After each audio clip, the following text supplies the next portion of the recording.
fans are singing along with Price and Stott's walk-up music. Out at home plate, what a play by Hoffman!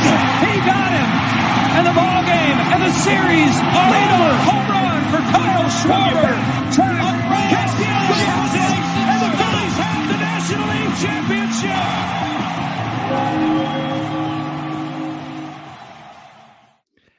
Welcome back, Chasers, to another episode of the Quit Chasin Podcast. A little cheeky, a little irreverent, but always unqualified.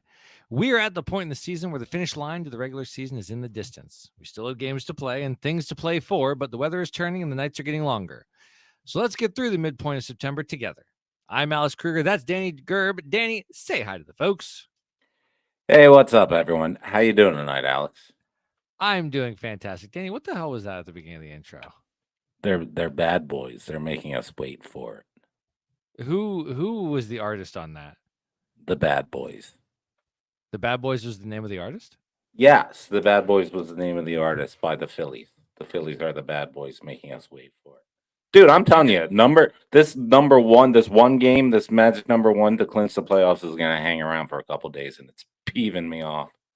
I know it is, Danny. I know it is, but they're bad boys. Those Phillies Those Phillies after dark are bad boys. Now, let me ask you a question, Danny. You had reached out to me earlier today, and I don't have my phone in front of me, but you said something along the lines of, hey, you're a massive dork. The Renaissance Fair, should I go? And I thought this was a conversation better having. Not quite what I said. I'm 90% sure that's exactly what you said. No, what I said was, you're a big dork. Is the Ren Fair good? I feel like I hit all the major notes on that. But you said massive. I said big dork. Here's the thing: the vocabulary is a little bit more expansive. It's fine. Like when you're calling someone a dork, massive dork, that's dorky. You just say as a big dork. This big dork over here. Big is the appropriate word for dork. All right, big so you've dork. never Ren Faired before. Is that what you're telling me?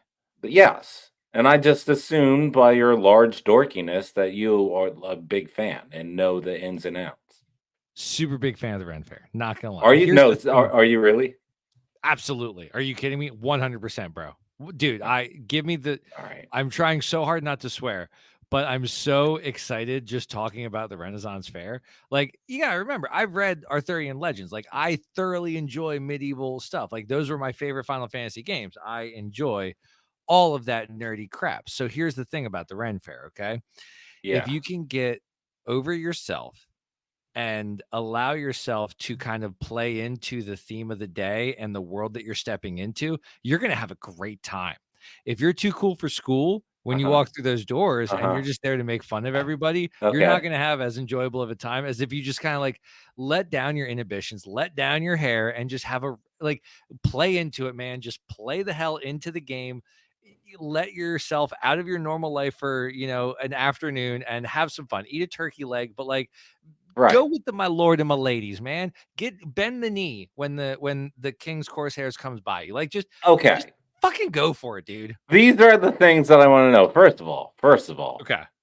Felt you were coming at me a little bit, right? You were. We're coming at each other. We're started off hot, man. Dude, we started off what's real this hot. about? Yeah, I'm hot about Ren Fair. Is that what? Just so everyone knows, we like each other. We love each other. I actually told the girls this week that you've officially entered. They can call you Uncle Danny.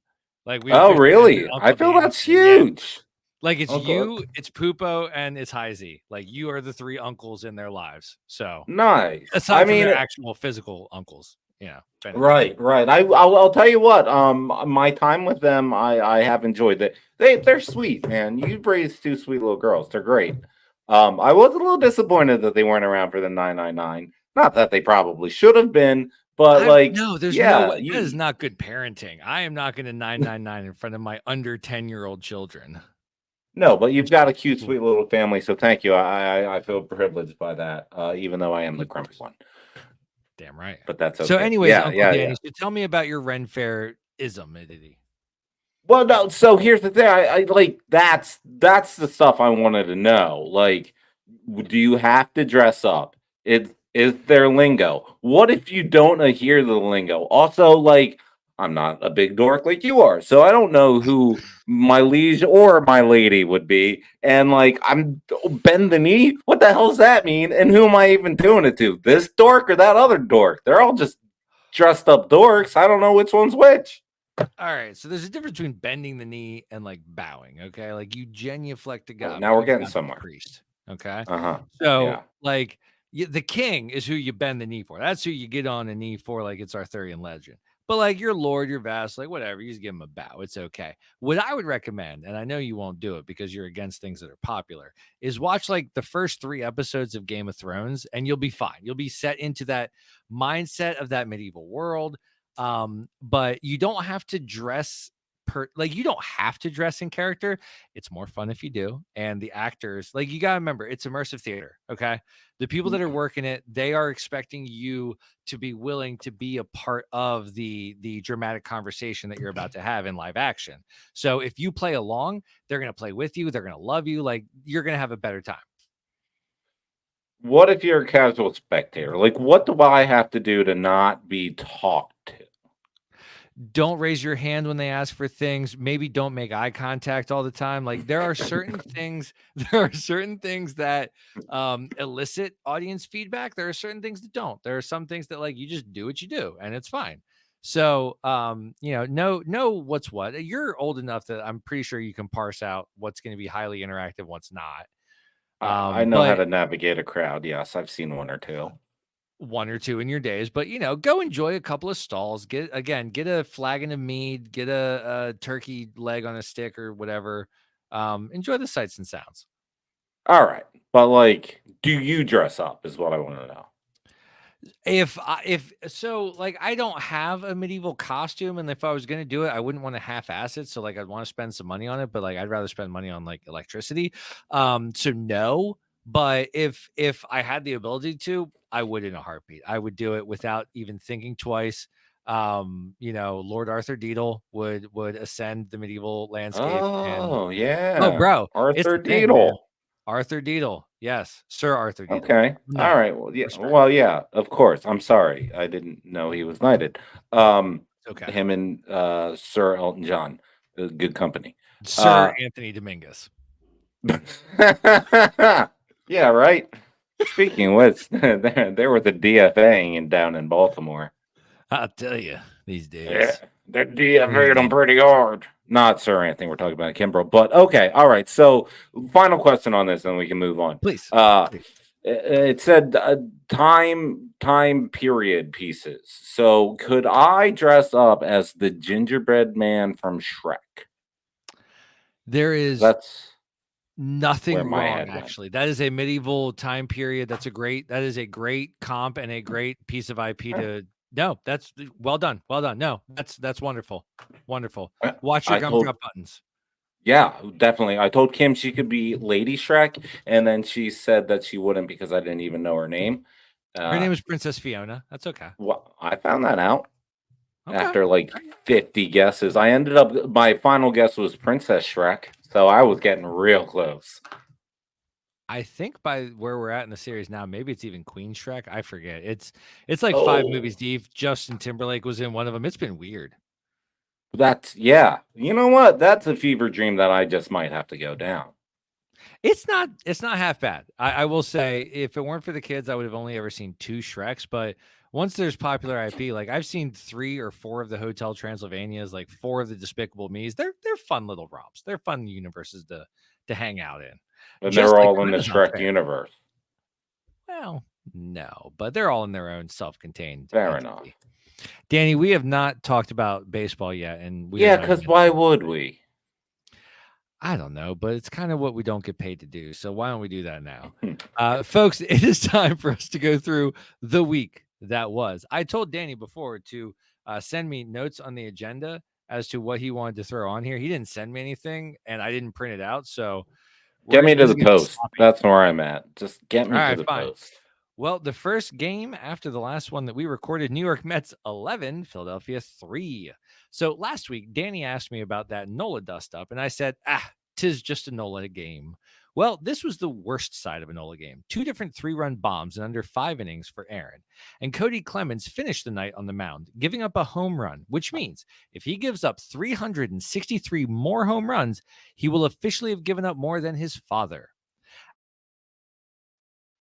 I love it. Than Phillies, because last year, every time I called out a Philly player when texting Danny, they then had a big ass turnaround.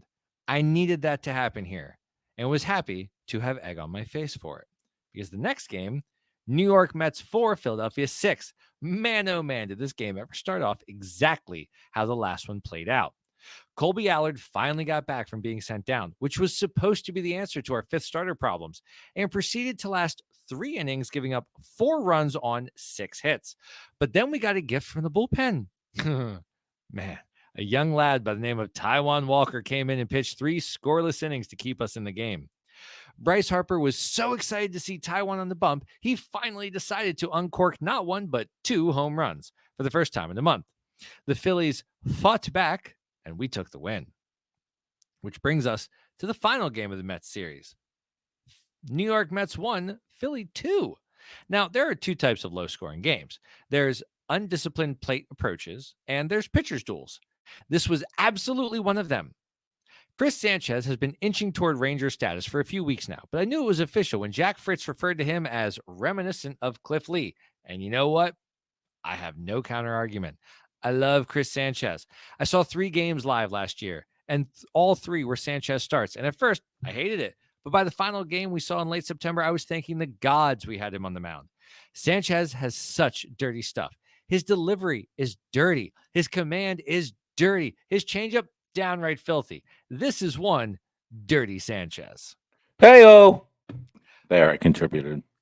The best part is I absolutely knew to click over from the agenda to the show because I knew you were going to hop in there. So fantastic. That's where the fun kind of started to stop. Next up, Philadelphia 2, Milwaukee 6. Dude, Ranger doesn't look like Ranger. His hits were down from his last start where he allowed, I believe, 417 hits compared to just 4 hits in this one. But Ranger doesn't look like he has it right now. And hopefully in 3 weeks, we'll be singing a different tune. But for right now, he doesn't look like him. It also doesn't help. We only got 2 runs on 11 hits. Next up, Philadelphia 5, Milwaukee 1. Wheeler looked dominant as he does everything in his power to win a Cy Young that will elude him this year for that Atlanta also ran pitcher. And Harper has long played his way out of the MVP race, but showed his resurgence of power was not a one-game treat, but something that just may be coming back as he hit the dinger to give us a lead that we never relinquished. But unfortunately, that brings us to the last game of the Milwaukee series. Philadelphia 1, Milwaukee 2. There are 2 types of low-scoring games: undisciplined plate approaches and pitcher's duels.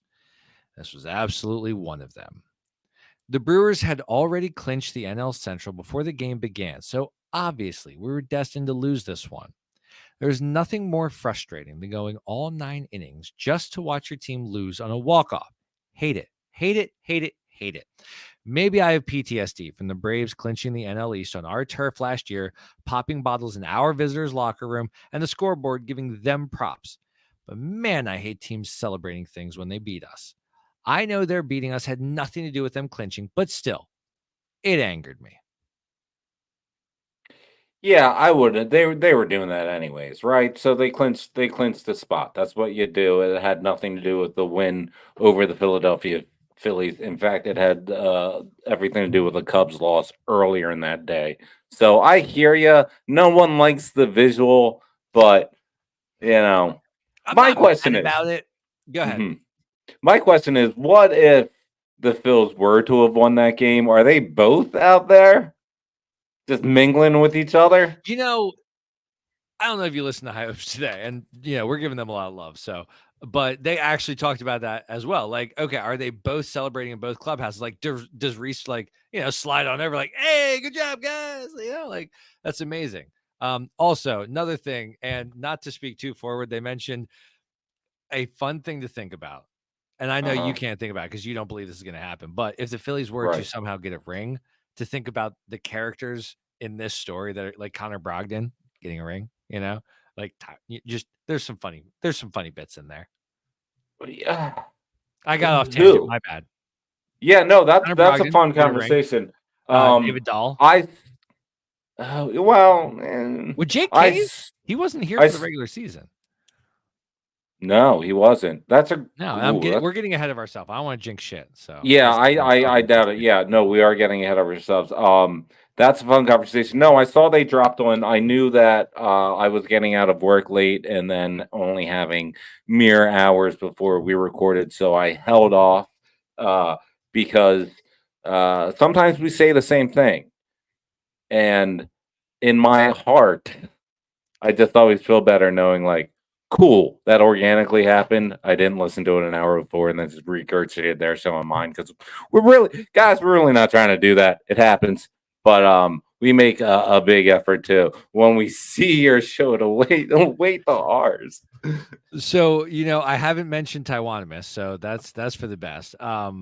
But I did do the agenda before I listened to the show. I did see the title. I have what's that about? Is that an internet thing going around? I think Jack's trying to make that a thing.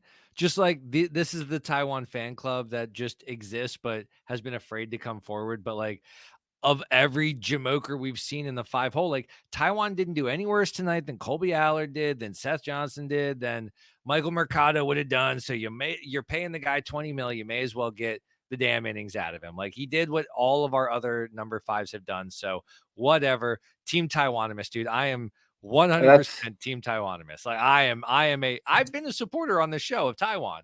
Like he is what he is. You're not going to see him in the playoffs, so screw it. Yeah, no, that's interesting. That's funny. No, but you're right. Aside from the paycheck, if he was a fifth starter, he gives you what a fifth starter gives you. 7 I'm with you there. 5 innings, absolutely. I mean, he had the 3 scoreless out of the bullpen, which Lord knows how. Also, I guess we'll get into it because now you want to talk about the bullpen a little bit, Dano? I want to talk about the last Who was it? It was Buddy Kennedy. It was Cal Stevenson. It was the kid. We like him. We like him on the show. No, the other one that we like, Cody Clemens. Clemens. We love Cody. Cody Clemens and Tyrone Juan Walker. Those were the stars of the last week or so. The big boys are starting to show up. Towards the end of that Mets series. I'll the be big honest, boys. I was legitimately getting scared of Harper's lack of pop. So was I. I wanted to say it's just a phase. Like it will be over soon. It's just a phase. That's for you, Heisey. But I wasn't 100% sure. And then to see him launch that first game was good, but we've seen him have droughts, hit 3 home runs, and then have another drought right after. So having him get another home run like 2 games later felt good. And I like it. I needed, seeing him have a multi-homer game, seeing Kyle Schwarber just be on a tear this whole month. Turner is you start to hear his name in the highlights again. Cassie, who I said last week, he's been your captain now. Like the big boys are starting to take their names back in September, and that has given me a little more hope. The guts that started to calm down the bottled fizzy water. They were getting shooken up. But was that just the phased reference? Yeah, it was. Okay, I was hoping it was. I was pretty sure that you were building upon mine. That's fantastic. Yeah, sooner or later they'll be throwing quarters at you on the stage. There he is. There we go. Speaking of throwing quarters, we finished it. We did. We finished that stanza. What time is it, Danny? It is time to take a break, but I don't know how. Are you tired of striking out in the bedroom? Are you suffering from the yips? Introducing the Bomer Builder Slug-a-tall, the ultimate home run hitter. With a steady approach and the power of a rock-hard Alec Bomer, Slug-a-tall guarantees you'll knock it out of the park every time. Say goodbye to those foul balls and say hello to a grand slam experience. Get Slug-a-tall today and go all the way. There, Chasers. The Quit Chasin Podcast is a proud partner of the Old City Sports Network. Hop over to their website and order some Quit Chasin merchandise. And while you're there, check out some of their shows after you finish with us. 2nd and 15, the Philadelphia Eagles podcast, Flyers Alley, or The Living Room Show. Support those that support us. Speaking of which, the baseball season is winding down. You'll want to experience the game in person before time runs out. With our sponsor, SeatGeek, you can get $20 off on your first order when you use the promo code Old City Sports Network. Don't forget the E at the end of Old. Before you head to a game, you want to make sure you're groomed to perfection. Make sure to check out Warlord Beard Essentials. And while you're there, use promo code OldSports in all caps and get 15% off and then free shipping on all orders over $65. Lastly, Chasers, I highly recommend you check out Righteous Felon Jerky Cartel. Head to the Righteous Felon Jerky Cartel site and use code OCSN, all lowercase, and get 15% off of your order, plus free shipping on orders over $50. It's so simple, a Mets fan could almost do it. That's right, they could. Danny, it's 6-10 in the 8th inning with 2 outs. Just wanted to let you know. That's what's happened so far in this game. So that's exciting. Folks, welcome back to the Quit Chasin Podcast. We had mentioned last week that we were bringing media staples back from the dead, but it wasn't exactly going to be a staple because Danny and I checked, and if we were to do a media staples this week, it would have been forcing it. So instead, we're bringing a new segment, okay? There are 10 games left in the regular season. And therefore, it's time for Danny and I to get a little real with you and talk about some things that have been plaguing us all season. And let's be honest. Yeah, let's be honest. So that's exactly what this is. Hey, everyone who has been on this ride with us up until this point, thank you very much. We love you. We appreciate you, Chase Nation. You're the best. We yelled and screamed about some stuff and really drove some points home and, did some stuff for entertainment value, also just for our therapeutical needs. But we are halfway through September at this point. The postseason is nearly there. They are making us wait for it, like the bad boys. Call back. So we figure let's be serious. Let's talk some stuff. We have candidly and whatever the word is, ranted and raved about the bye. But this week, we're being honest. Let's be honest about the bye week. All right, let's break it down. So positives, negatives, the bye. All right. Everyone's sitting in every bar in the 215 is having this conversation right now. So let's have it with them. So, all right. On the one hand, you get the time to rest and relax. We know that Ranger's been dealing with some tightness in his back. Harper's been wincing every couple of days. Bohm just came off the IL, so did Sosa. Dudes are banged up. We've been playing really, really late into the season for the last 3 years. And those hours, man, they do stack up. No matter how young your team is, when you have less of an off season to rest and recuperate before you have to start ramping it back up, you do see the mileage, wear and tear on your tires break down a lot faster. So yes, you could argue that having the opportunity to rest up the aches and pains is super beneficial.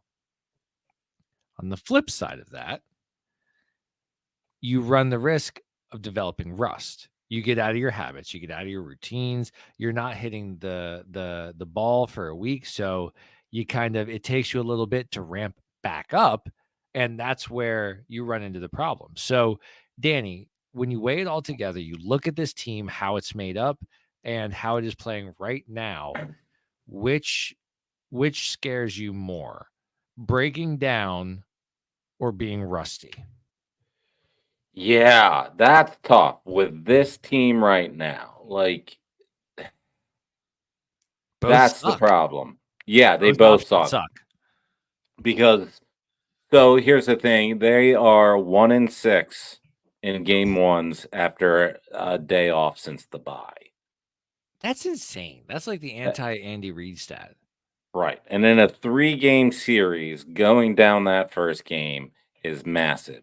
And we all know what they do when they are, up against the wall, right? They press. They press. The team presses. Yeah, exactly. They're going to press.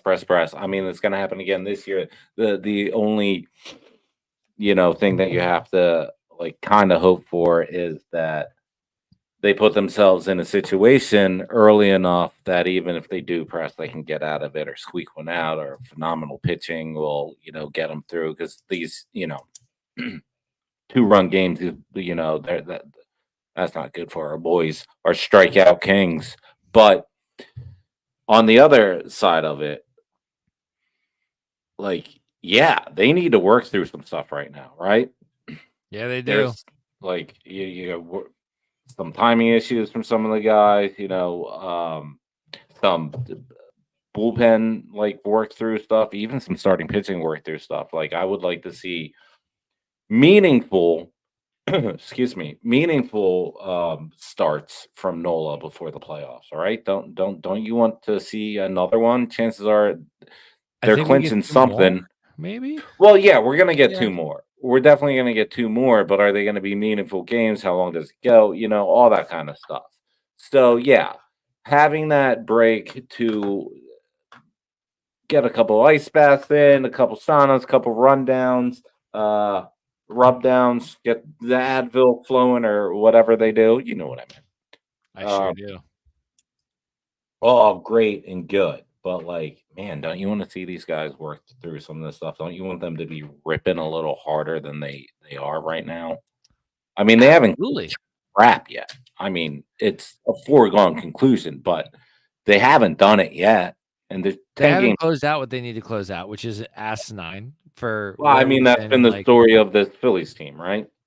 this era of Phillies team. Yeah, like it's one of the most frustrating things is that we had the Howard Utley era, we had the post 2008 era, and now we have this one in the last 15 20 years altogether. And this one is its own special, delightful brand of maddening. It really is. Like, we have seen variations of this Philly team, but to bring it all together like this, because they are just as likely to go on a tear through the postseason as they are to shit the bed and exit in the first round. There's no doubt in my mind it could go either way. And that is what it makes it so unbelievably maddening to be a fan, because you cannot mentally prepare for anything at all, because it could go any number of ways. So the first round bye, man, who gives a shit at this point? We're gonna get it, we're not gonna get it. If we're gonna be hot, we're gonna be hot. If we're not, we're not. This team is so cattywampus, who the hell knows what's gonna happen? And that's why we watch, and that is why we love sports, because you don't know. They're just as likely to go on a tear as they are to get torn up. There's 10 games left. There's a chance they may not be the number 1 seed, but they're definitely the 2nd seed. Like, I think they're definitely getting the think bye. Milwaukee's overtaking them. No. Yeah, exactly. Barring anything goofy, these next 10 games, they are getting one of the bye. For sure. So I think it's going to happen. I just, the problem is then whoever wins whatever, like, let's say it's the Mets, man, the Mets played through, like, the hot team playing through that keeps on being hot. Like, even if the Mets weren't playing hot baseball right now and haven't been consistently for the last, 5 weeks, 3 weeks, but still, you know what I mean? Like, they always scared me. They're the Mets. Everyone says the Mets are going to Met, but, well, they could start doing it anytime soon. That'd be nice. Yeah, I don't know. Nice. I don't know. I think we've seen them after breaks this year. We've seen them after days off. We've just seen, like, the unwillingness to show up for some things. And I could see them very much coming out of game 1 at CBP doing that. Be like, our fans will lift us and just blow a game at home. And then what, go down, like 3-0 because Wheeler's out of practice and he's got rust. So Wheeler comes out and just kind of gets a little bit shelled in the first 3 innings, and we can't respond. And next thing you know, it's all hands on deck. So that's tell me that scenario isn't completely likely. That is completely likely. And Wheeler is a great point. This guy who changed his start day when they did the 6-man rotation for what? 10, 11 minutes. games this season. You know what I mean? Like It blew him up. 1.5 blew him weight. This guy who's even in the on-field interview with T-Mac last night when he said, hey, you know, after this, does anything? He was like, oh, no, I don't change anything. He doesn't change anything from April to October. Like, you heard the stubbornness in his voice. Yeah, a guy like him getting a bye. Are you kidding me? Like, it's as annoying as like Jared Leto's like his level of acting, how it's annoyingly, you know, seen or whatever.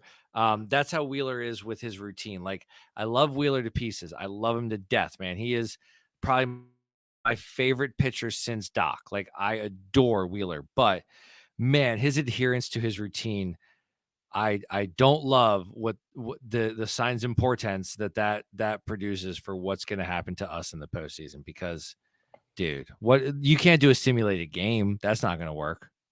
Yeah, right. So here's the thing. Like, I'm not a professional athlete. Kudos to those guys, you know. So who am I? Some armchair quarterback yelling and screaming over the internet. Cool, awesome. That's real cool. Anyways, here I am. Yeah, right. The guy talks about, you know, like, yeah, it'd be nice to be in Cy Young contention because that means you're, you know, doing it for your team. You're absolutely right. All the right things to say. Thing about being a champion and Cy Young contender is like, hey, man, maybe you're good when you play through some adversity, and that if that means you have to take a, you know, one more day off, one more day at the hotel spa, if that's your adversity that you can't play through, like, get out of here with that, right? It's a blessed life. Yeah, it really is. It really is. So, and this is where the cop-out part of the show comes. Because we spent our whole season yelling and screaming and make fun of the guys to say it's baseball. And say, you know, I don't care what your take is, have a take. Well, guess what? I don't know. It's a toss-up for me. And it's because it's baseball, right? A 3-game series is absolutely terrifying. Anything could happen. The flukiest of things can happen. But at the same time, a bye is no good for this team. So, sorry to cop out, Chase Nation. A toss-up for me. It is. And I'm happy It about sounds it. like damned if you do, damned if you don't. That's Is really kinda how where I. you're at. Yeah, that's really how I feel. That's why, you know, like this team, you know, like if you would have said the 2022 team or the 2023 team, you know, like I honestly think that bye might have given like the 22 team. They went up against the juggernaut of the Astros, but the wheels also fell off at the same time. Not only were they going, not only got were they no going hit. up against right. Well, yes, not only were they going up Valdez is against not no hit worthy against a team in the World Series. He's Yeah, not I hear that ya. guy. Well, He's not. they got complete game contact lists shut out. Oh shit! Well, Wait, we had Framer this didn't go all 9? conversation. Framer didn't go all 9? No, Oh, that no hitter was oh, like that doesn't count. no. That was Yeah, a combo wait, no hitter. That doesn't count. are you kidding me? They brought in 3 different relievers. Danny, I have worked very hard to shut those memories out of my brain. Okay, That's the thing. Like I know that it was happened, but right, and that was the that thing was that just so got me all up in arms about it. Like those knucklehead Astro fans that reply to like the little old ladies that say "I love my boys" on every film. That's a throwback to every to every post that the Phillies make on their Facebook page. Those 20-something losers that their profile or their cover photo is a picture of their like Toyota Celica, like, you know, those jabronis. All of them were posting the picture of the no-hitter, and the thing that bothered me about it was the starting pitcher, the two relievers, 3 relievers, and the catcher. There were so many people in this picture holding one ball that I was like, this cannot be called a no-hitter. So I have been deeming it for the last 2 years a contactless shutout. Danny, I love that that's not your amped up because you're so amped up about it. It bothers me. And I feel like that's a great transition. And it bothers me now. We'll get there. I didn't get you. Where did you land? Your final. Where do I land thoughts? on the first round? Final thoughts of Let's Be Honest, Alex. Gun to my head, I hope it doesn't matter. Gun to my head, I think it will. No matter, like I don't think it. From what I've seen from this team. Oh yeah, we're damned if we do. We're damned if we don't. That's how I feel about it. I don't feel that it will matter at all. So might as well be healthy, I guess. Sure, let's take the bye. And when I told my mom we were talking about this, she's like, "What? You've been anti first round bye this whole season?" Like, well, 162 games later, here we are. Yeah, well, that's why this is Let's Be Honest. Let's be honest, folks. And that got me moderately amped up. Now, I think I might be more amped up about the contactless shutout than about what you're amped up about. Yeah, I agree. What are you amped up about? Because again, we did not share agendas, so I don't recall what you may have texted it to me, but I don't remember. The 76ers arena stuff. Oh yeah. So tell me. All right. So tell the fans and me at home what the heck's going on with the Philadelphia 76ers basketball team arena relocation thing. Yeah, so most people know, and I don't have it in its minutia, but I have the forest view of it because I live in Philadelphia. Sixers ownership is tired of paying rent at the Wells Fargo to the Comcast Spectrum and is pretty much twisting the arm of the city to build them a new arena. They said, get us out or we'll relocate.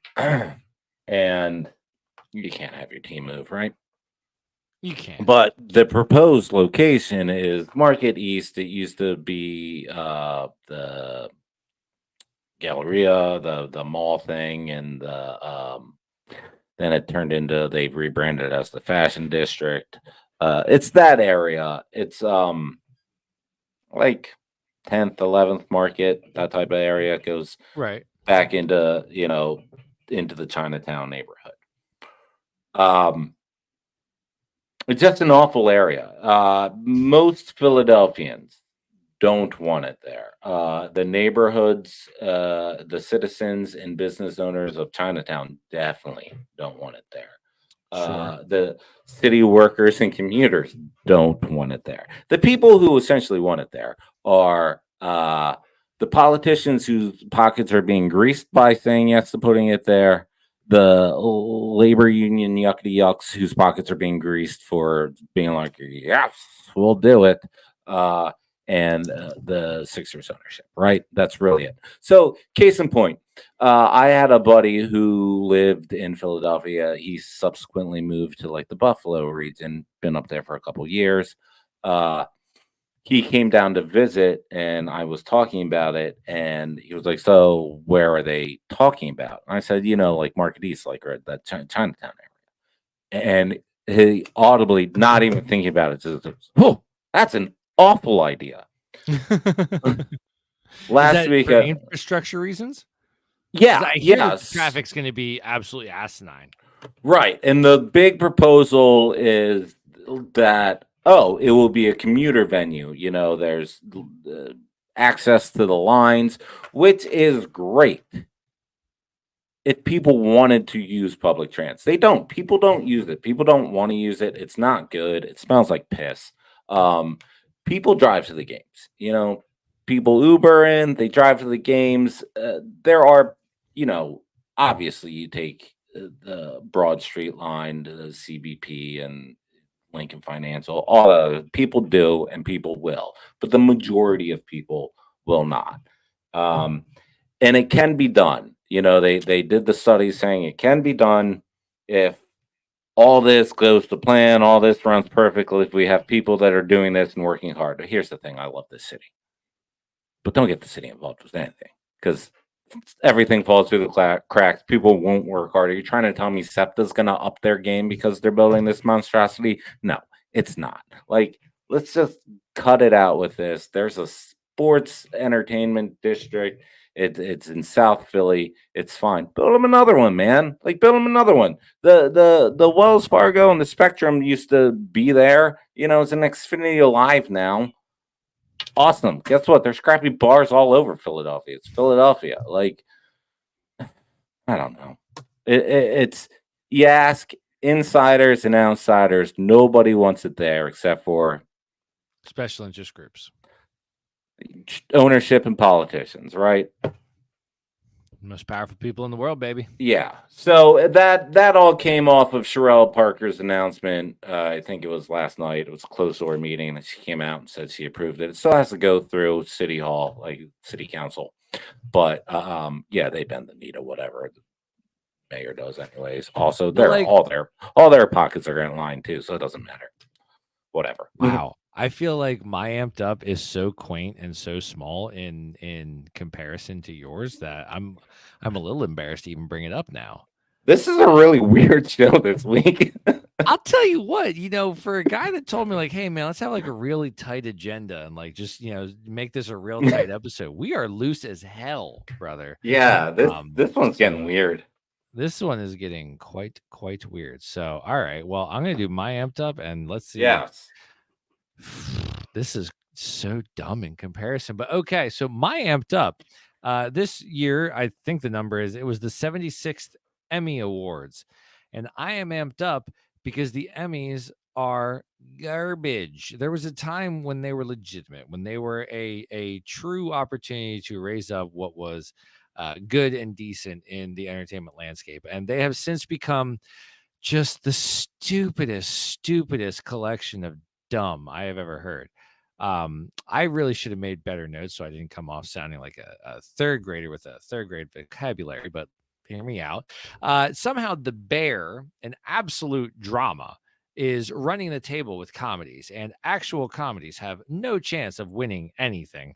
And the miscategorization of thing and the fact that all award shows are truly commercially driven. They're not actually driven by merits. They're not driven by quality. It's driven by commercialism. And it breaks my heart because for so long, #Emmys don't matter. And I wanted to believe that there was still hope for things like the Emmys and the Grammys and the Oscars and the Golden Globes. But you know what? It's all just meaningless hardware. And I wanted to believe in the majesty and the magic of award show season. But you go through enough of them with enough stupid moments and stupid hijinks and stupid calls. And you're like, I guess we are treating something super objective like it's subjective, or the other way around. I forget which one. And I don't know. It bothers me. It bugs me, and it's got me amped up. Not a fan of the Emmys. Not a fan of the Emmys. The end. Yeah, I don't watch or follow too much stuff like that, but that complaint of dramas sneaking in some sort of like comedy scene in one episode and winning a comedy Emmy or vice versa has been a complaint now for a little bit. I've heard that. I actually have heard that from industry types even. Right. In interviews and stuff like that. I don't know industry types. Like No, Dan, it's okay. I do, but I believe in your that's not what, context, buddy. You got a good that's not, Rolodex. I do. Thank you. I appreciate that, but that's not what this is about. Right. Yeah, right. That's all I got. That's what had me amped up. Oh, thank goodness. Love it or hate it. This week's show. It's a weird one. It's a weird one. I don't know what. It's a weird one. I know what happened on my end. What happened? I can tell you what happened on my end. Was it the outcome of the game tonight? Was it the Phils getting shelled right before we went on and like, well, F this.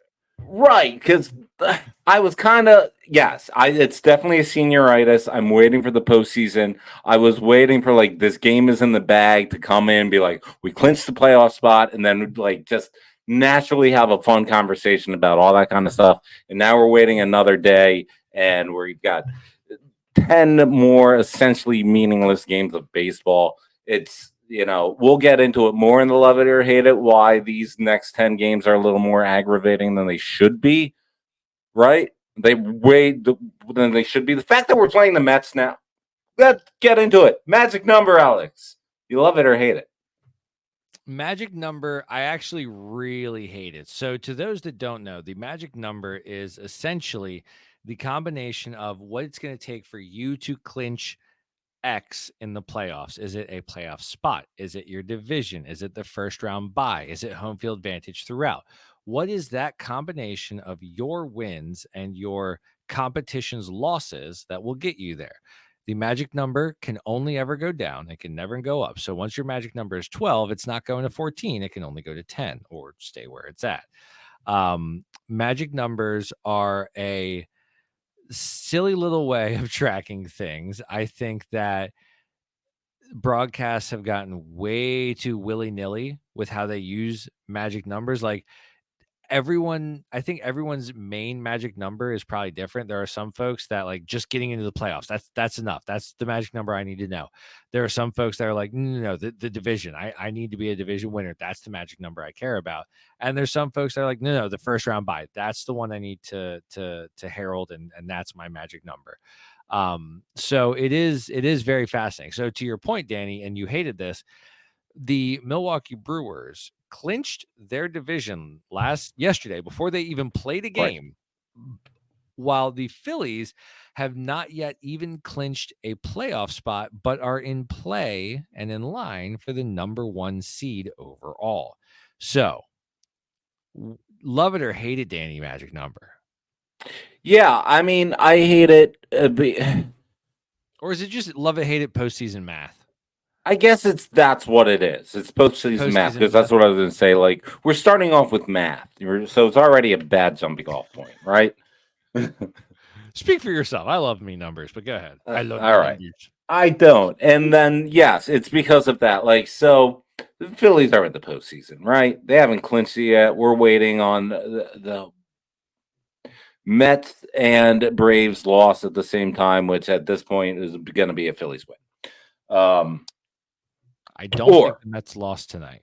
No, exactly. That's what I'm saying. Like, for the Mets or Braves to lose at the same time in this next week, that means the Phillies won. So that would do it too. So that's what I'm getting at. But yeah, so the fact that you have the Milwaukee Brewers clinching on a loss from the Chicago Cubs, entering the playoffs, having the streamers come down last night from a loss from the Cubs. And the Phils, the number 1 seeded team in the NL at the time, we'll see what happens the next handful of days, are still yet to clinch the playoff spot is maddening. It's insane. It's dumb. Like, yeah, why can't you just say that teams in what their seed is? I don't know, because that's what we're waiting on, right? The seeding in a lot of ways. So I actually texted Pupo this earlier today, and he said, well, obviously your favorite team's not in the NL Central, meaning that in his mind, the NL Central was wrapped up pretty much after the All-Star break when the Brewers went out to like a 10-game lead. So to him, this is preordained.